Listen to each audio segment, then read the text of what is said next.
The Rwandan miracle. How a nation devastated by genocide has risen to become one of the fastest growing economies in Africa.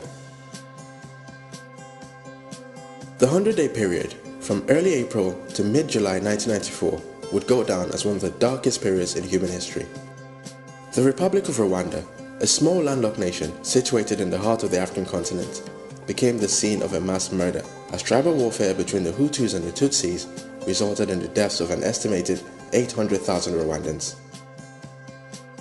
Fast forward a couple of decades, however, and the Rwandan story is one of remarkable economic development. The nation has been completely transformed, from utter ruin into a shining example of African growth and stability. Between 2010 and 2011, Rwandan GDP reached a record 8.2% and the poverty rate dropped by 57%, with over 1 million Rwandans pulled out of poverty. Other indicators of human development, such as life expectancy, infant mortality, employment and literacy, have also significantly improved. Virtually all commentators attribute Rwanda's resurgence to the visionary leadership of one man, current President Paul Kagame. Known for his charisma and iron will, Kagame's character is a product of his very rocky road to power. Born an ethnic Tutsi in 1957, the young Paul Kagame was nearly killed along with his family in a Hutu attack. Fearing for their lives, the Kagame family moved to neighboring Uganda, where Paul would later join the Ugandan army. In 1990, the army sent Kagame to the US Army Command and General Staff College for further training. However, upon hearing rumors of an attack by Rwanda's Hutu-dominated army, Kagame left his military training to take leadership of the Rwandan Patriotic Front, which at the time was an undisciplined and uninspiring Tutsi rebel group. With Kagame at the helm, the RPF evolved into a deadly military force, which, inspired by his charismatic leader, fought several battles against the Rwandan army and gained control of significant territory. In April 1994, a plane carrying the then Rwandan president, Juvenal Habyarimana, an ethnic Hutu, was shot down by missiles. And although the perpetrators of this attack remain unclear, it was this incident that would set off the genocide, as all fingers were pointed at the Tutsi rebel group. Branding the Tutsi countrymen as cockroaches, Hutu militants embarked on a vicious rampage of murder and rape, with the ultimate goal of a complete ethnic cleansing. With the US and UN reluctant to intervene, it was up to Kagame's RPF to stop the bloodshed. Marching through roads riddled with mass graves and mutilated Tutsis, the RPF went on the attack, successfully defeating the civilian and military groups responsible for the killing. They flushed out hordes of Hutu assailants from the region, allowing exiled Tutsis to return from the swamps and bushes where they had taken refuge. The RPF eventually succeeded in stopping the genocide, but this was only the first part of their job, as there was still a risk of a second wave of violence, either by Tutsis motivated by revenge or by Hutus wanting to finish off the surviving Tutsis. Consequently, Kagame's first mandate was to promote national unity above all else, inviting both Hutus and Tutsis to play an active role in rebuilding the devastated nation. He did not blame the Hutus for the genocide, but instead pointed the finger at the legacy of ethnic rivalry instigated by the country's Belgian colonizers. The 6 years following the war were particularly difficult as the Rwandan economy struggled to grow. However, unlike his African counterparts, Kagame was hostile to the idea of taking development loans from the World Bank.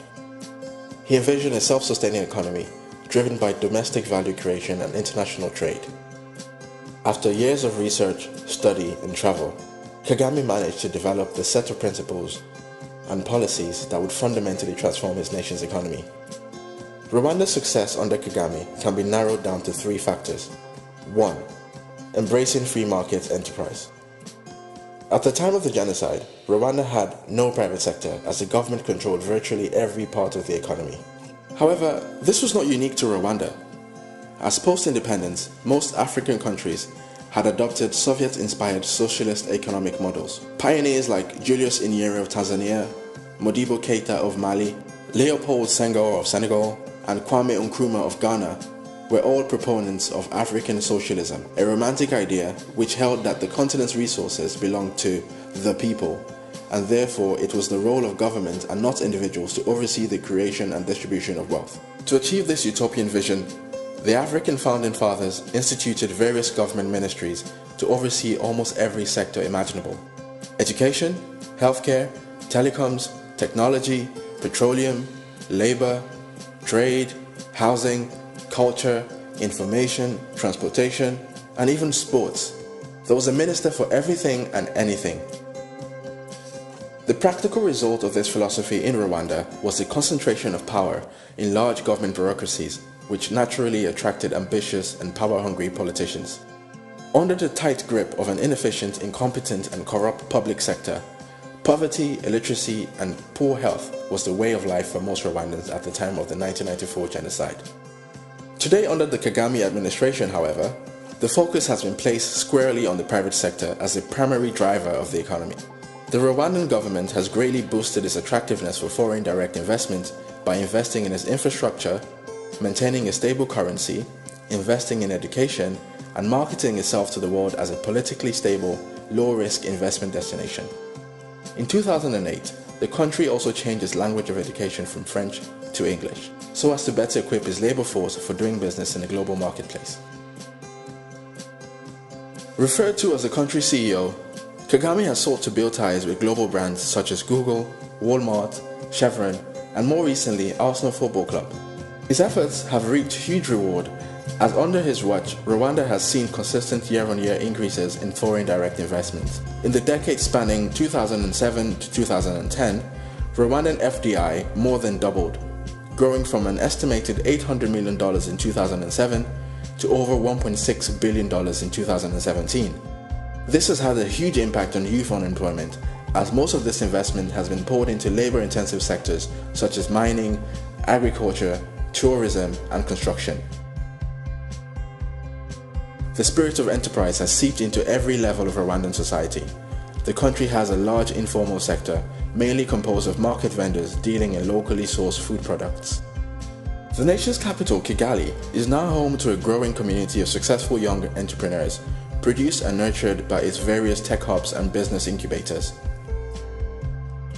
The government's drive to promote Rwanda as a global tourist destination has allowed many Rwandans to take up employment in the hospitality sector, treating visitors to the country's breathtaking scenery and wildlife.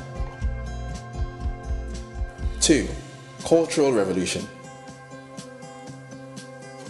The Rwandan government has taken measures to stamp out the culture of corruption and tribalism, which was a distinct feature of the pre-genocide era. Rolling out billboards with messages like "Investment yes, corruption no," and "There is no space for corruption." The Kagame administration is known for a strong anti-corruption stance.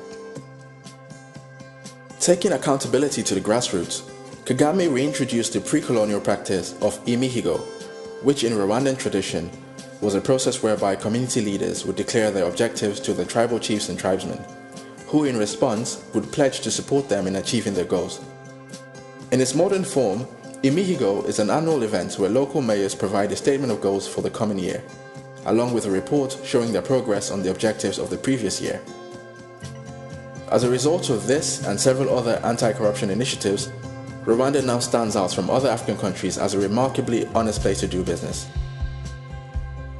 In Transparency International's 2017 Corruption Perception Index, Rwanda was ranked in the top 3 least corrupt countries in Africa, alongside Botswana and Cape Verde, posting a higher score than China, Italy, and even South Korea. The government's commitment to gender equality is more than just lip service. At 56%, Rwanda boasts of the highest rate of female parliamentary representation in the entire world. Putting things into perspective, female representation in the British Parliament stands at 32%, while in the United States legislature it is a mere 19.5%. Kagame has also sought to integrate his personal discipline into the wider culture. His belief in order and cleanliness is reflected in policies aimed at obliging Rwandans to keep the country neat and tidy. The streets of Kigali are now one of the cleanest in the continent. Kagame's message of reconciliation and his draconian approach to dealing with tribalism has helped forge unity between Hutus and Tutsis. A Tutsi widow, when asked about why she chose to forgive the militants who brutally hacked her husband to death, simply replied, "The president asked me to do it." 3.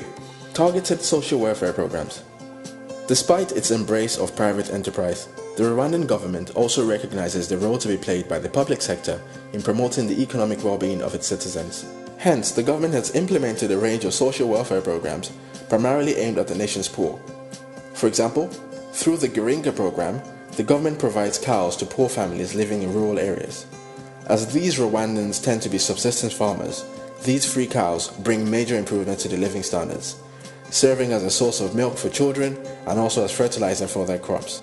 This tailored approach to welfare and wealth redistribution serves as an example to other African governments, who have very often been guilty of applying Western solutions to African problems.